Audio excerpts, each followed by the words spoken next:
¿Qué tal, familia? ¿Cómo le va? Muy buenas noches. Doctor Omar Maresca, qué gusto. ¿Cómo le va, don Raúl? ¿Cómo estás, Omar? Bienvenido. Bien, muy bien. ¿Cómo lo trata el frío?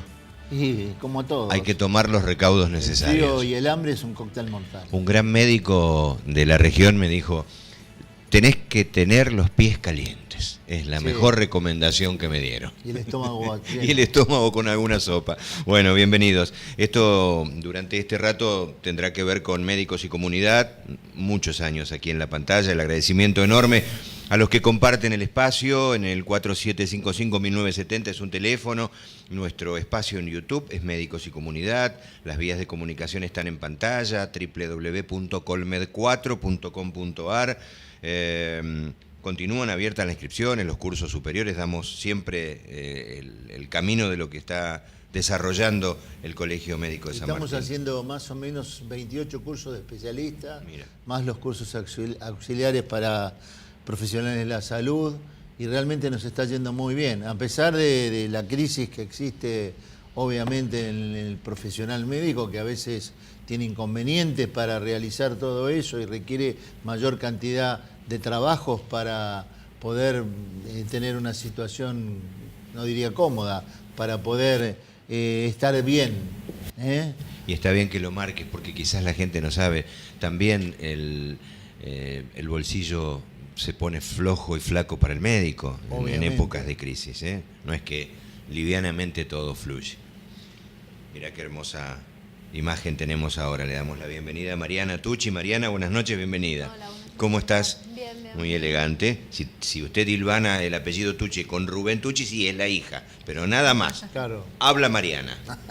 Bueno, Mariana es psiquiatra. No la hija de... No, claro. Bastante ha desarrollado su tarea, es psiquiatra, trabaja la cuna de siempre la gran mayoría de los profesionales que nos visitan por el laburo enorme que hacen, que es el hospital público, en este caso el Hospital Eva Perón de San Martín. Omar.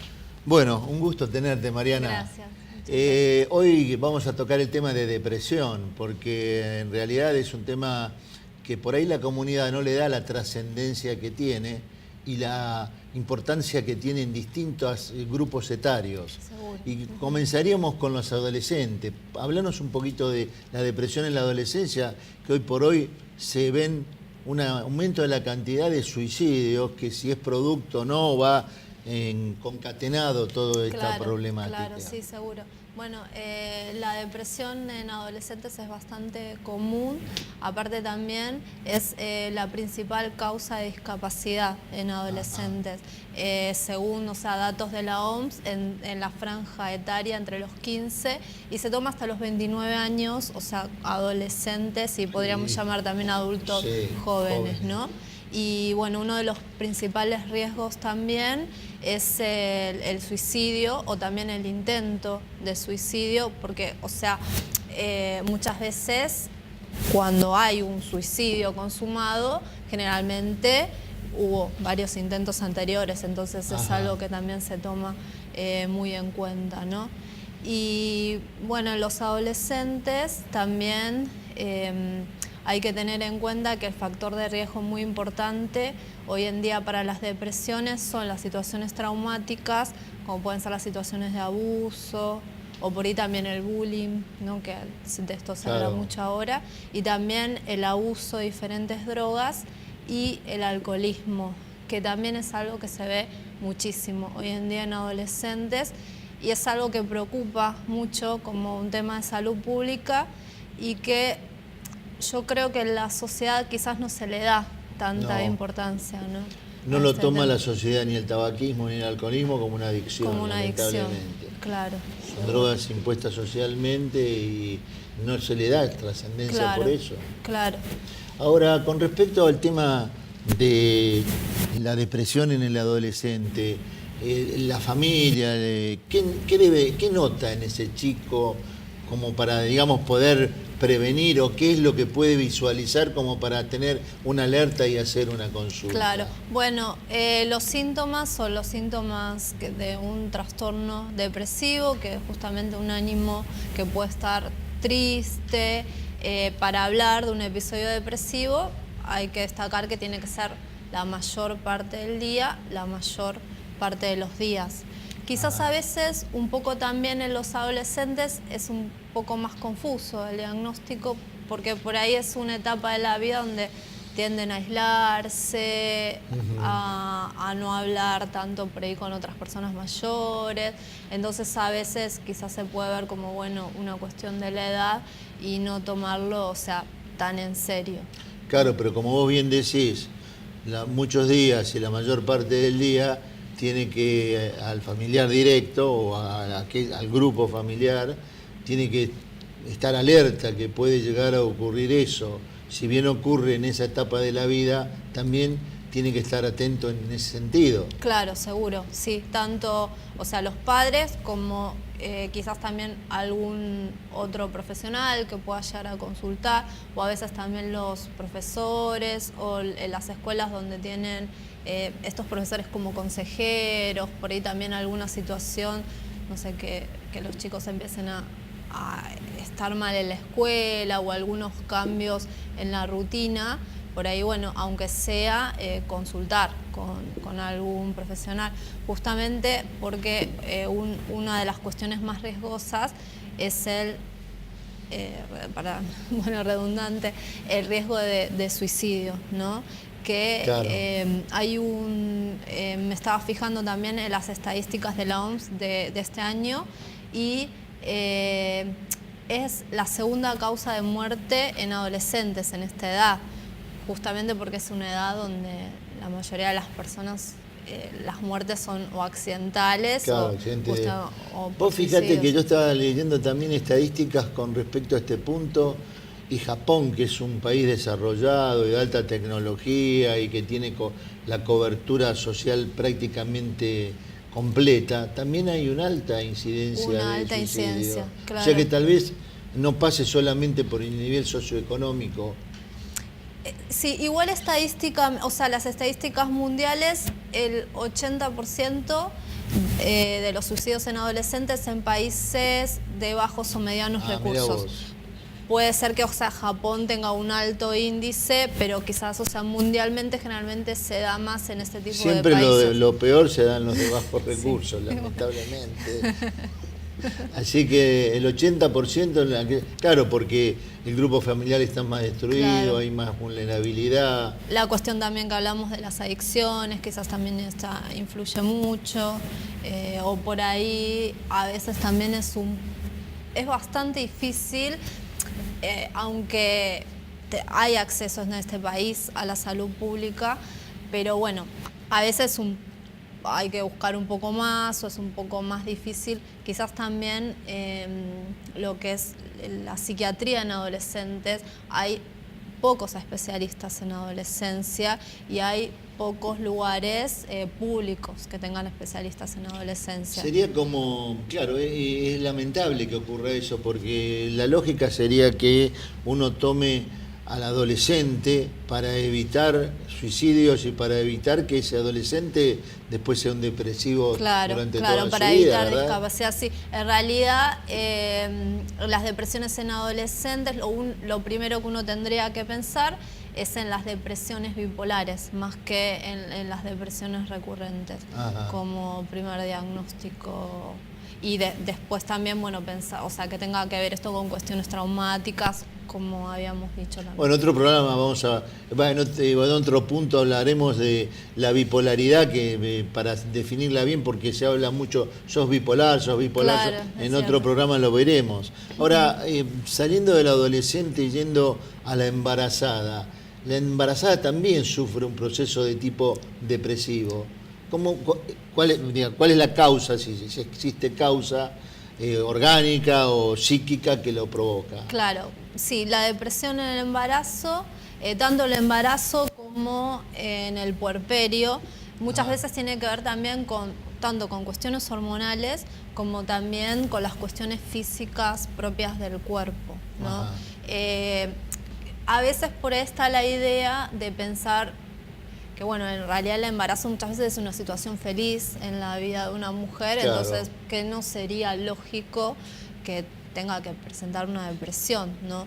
Pero muchas veces no están así. Entonces, como dije, son cuestiones hormonales y también a veces hay cuestiones previas, porque quizás hay personas que venían con depresiones recurrentes, o quizás a veces, por ahí también me pasó en algunos casos de pacientes que por ahí el embarazo produce un cambio, como por ejemplo una ruptura de la pareja, entonces como también verse como ante una futura responsabilidad o verse sola, entonces son cuestiones que también pueden llevar como un factor desencadenante a tener una depresión durante el embarazo. ¿Lo ves con frecuencia la depresión durante el embarazo? Por ahí más de lo que uno piensa, ¿no? Claro, claro. También lo que hay que tener en cuenta es que a veces hay pacientes que durante el transcurso de un tratamiento por un episodio depresivo quedan embarazadas.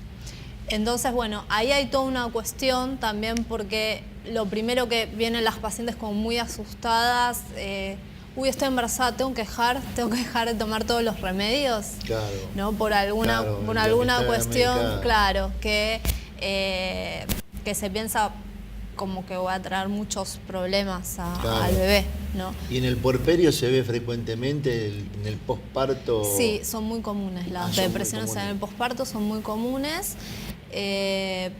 Quizás la mayoría son como depresiones más leves, que tienen que ver por ahí con cuestiones hormonales, pero hay algunos casos donde está lo que se llama la depresión puerperal, ¿no? que es una depresión justamente que está dada por los cambios hormonales en el puerperio.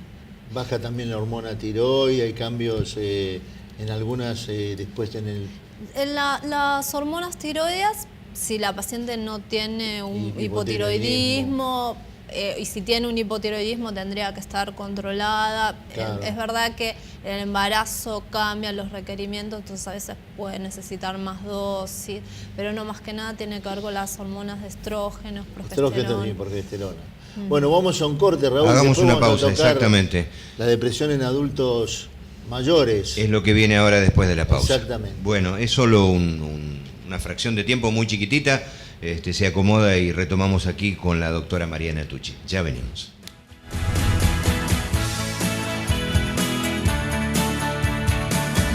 Muy bien, retomamos segundo bloque, segunda entrega. Allí en YouTube puede repasar lo que Mariana recién nos contaba. Es impresionante porque moviliza, uno que tiene hijos adolescentes, el marco de referencia, la escuela, la educación, la familia, el primer entorno, la primera contención, fundamental. Hablábamos de intento de suicidio, moviliza, pero bueno, hay maneras de tratarse. Por eso hablamos en ese bloque de depresión en la adolescencia, cómo infiere luego en el puerperio o en el embarazo. Y ahora, Omar, a otra etapa de la vida. Sigamos. Antes de ir a otra etapa de la vida, le quería hacer una pregunta que me quedó del bloque anterior. La mujer embarazada debe, en caso de tener un cuadro depresivo previo a su embarazo, ¿debe suspender la medicación? Claro.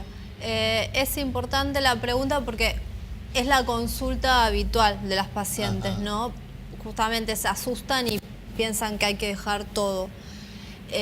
Hay que tener presente que el tratamiento con antidepresivos, el tratamiento de la depresión, es un tratamiento largo.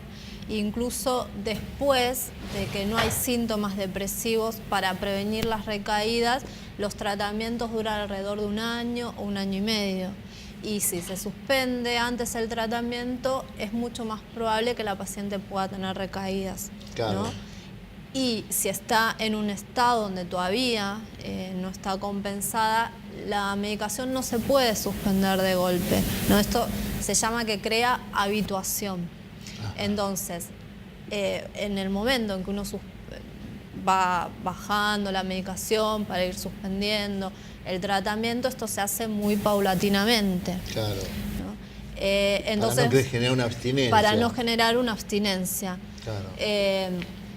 Entonces, bueno, por un lado eso, la medicación no se puede dejar de golpe, y que además hay medicamentos, hay antidepresivos que se pueden usar en el embarazo. Entonces, probablemente tendría que hablar con su psiquiatra tratante según cuál sea el plan de medicación, se puede cambiar por otro tipo de Claro, medicación. porque a veces en los 3 primeros meses por ahí el obstetra le dice suspenda todo, ¿no?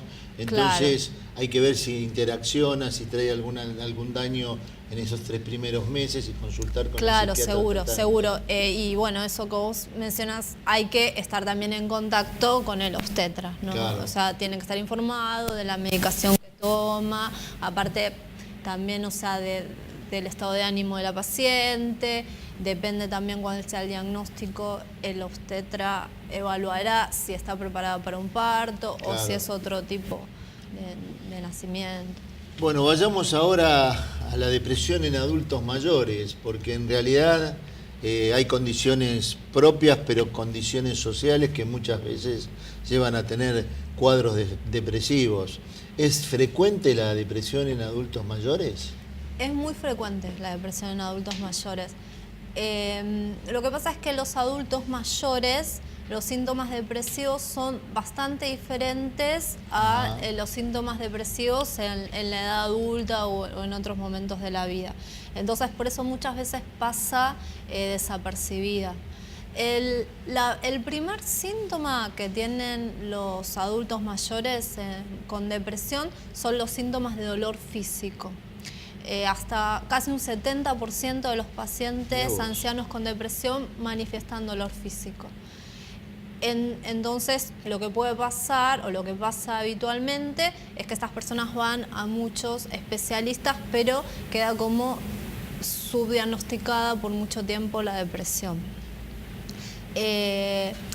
Y los síntomas habituales de depresión, como la tristeza o los sentimientos de culpa, son muchos menos comunes en los adultos, en los ancianos. Claro, porque por lo general la tendencia es a medicarlo con analgésicos, antiinflamatorios o kinesiología, y el paciente tiene un cuadro depresivo encubierto.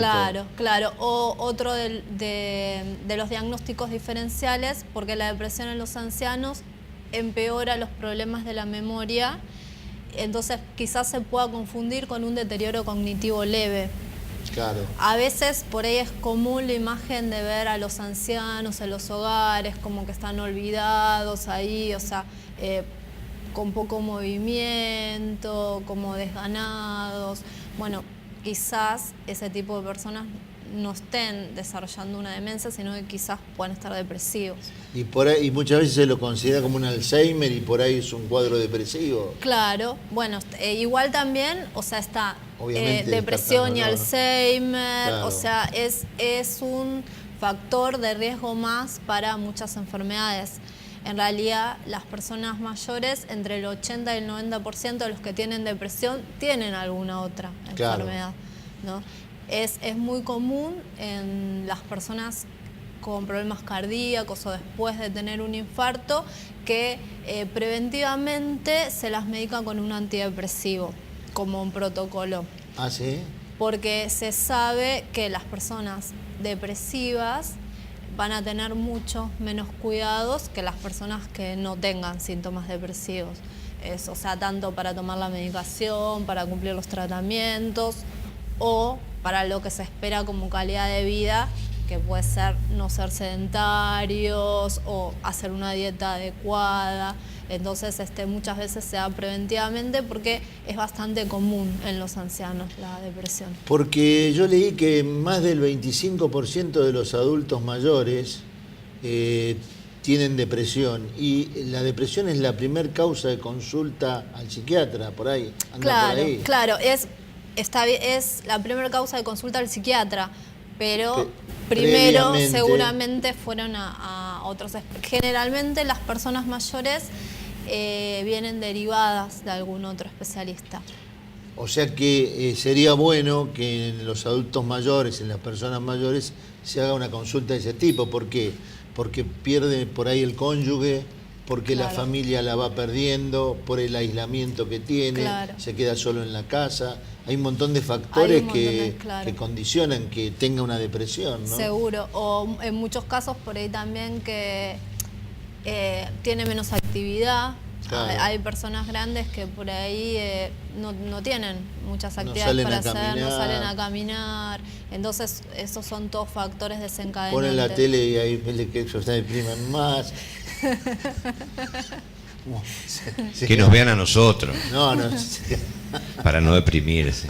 No, pero como un hilo conductor, Omar, la soledad, ¿no? Claro. Me quedo pensando y escuchando el primer bloque, el anterior, y hablabas del adolescente que se siente solo, volvemos a lo mismo, la falta de contención, qué pasa con la embarazada, y llegamos a los adultos mayores que planteaba Omar, y lo mismo. Claro, seguro. También hay muchos ancianos que por ahí quedan como medio olvidados por la familia. Entonces Claro. también están solos o aislados también en ese Y sentido. uno de los problemas también que ocurre habitualmente, que por lo general hay una tendencia a mandar a un geriátrico a una persona por distintos motivos, y a partir de ahí encuentra otro tipo de soledad, porque dice, no, porque acá va a estar acompañado, pero Claro. ¿acompañado de quién y con quién?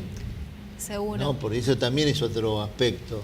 Yo me acuerdo que en un momento determinado se habían generado geriátricos de colectividades. ¿Por qué? Porque cuando iba ahí hablaba el idioma de la infancia, tenía la religión de su infancia, los múltiples cosas que la memoria anterógrada Claro. lo ayudaba, ¿no? ¿A la anterógrada o la retrógrada? La retrógrada. La retrógrada. Me equivoqué, la Está bien, retrógrada. sí, sí. Claro. Los ayudaba. Claro, aparte también por ahí también, o sea, el cambio que uno por ahí estuvo con los vecinos de toda su vida, su casa, sus Claro. cosas, el barrio. Entonces hay muchas veces donde las personas ancianas están así en instituciones y están prácticamente contra su voluntad, se podría decir, ¿no? Claro. Justamente, bueno, porque no tienen nadie que pueda hacerse cargo de cuidarlo. Claro, pero también faltan los hogares de día, porque muchas veces puede estar en el día en ese lugar y la familia lo lleva a la noche a la casa, ¿no? Que esto tampoco se ha Claro. estimulado. Claro, es cierto. Y con respecto a la medicación, ¿hay avances en lo que respecta a la medicación antidepresiva? No nombrar específicamente Es ningún claro, fármaco, bueno, pero... en los ancianos hay que tener en cuenta a la hora de un tratamiento algunas cuestiones que son propias de la edad, como que disminuye el metabolismo, las enfermedades que pueda tener, o por eso hay una insuficiencia hepática o una insuficiencia renal, porque los medicamentos que nosotros damos, o sea, se eliminan, el organismo los elimina por vía de la orina, o sea, se filtran por vía renal o también por vía hepática.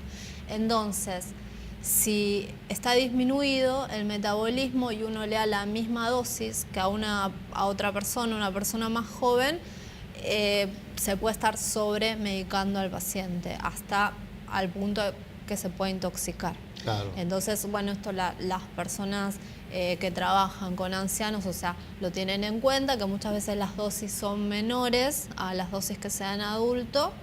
Y otra cuestión que hay que tener también en cuenta es que si dijimos que hasta el 80, 90% de los pacientes ancianos tienen alguna otra enfermedad, como puede ser hipertensión, problemas cardíacos, entonces muy probablemente estén tomando algún medicamento. Entonces, bueno, tener en cuenta las interacciones de los medicamentos y, o sea, evaluar, pero digamos hay muchos tratamientos que son muy parecidos a los que se dan en adultos jóvenes, pero hay que tener en cuenta por estas cosas. Bueno, Mariana, un gusto tenerte. Bueno, gracias. Esperamos tenerte prontamente para tocar otro tema. Bueno. Tenemos esa mala costumbre, volvemos a invitarlos. Claro. Los comprometemos nuevamente porque nos han quedado temas afuera. Y ya ve que la consulta al psiquiatra no es sinónimo de la locura, como emparentan muchos, Claro. sino de una gran ayuda. Hay que desmistificar. Exactamente. Gracias, Mariana. Bueno, muchas gracias. Omar, que tengas una excelente semana. Igualmente, Raúl. Familia, han sido muy amables. Nos encontramos la semana que viene. Gracias.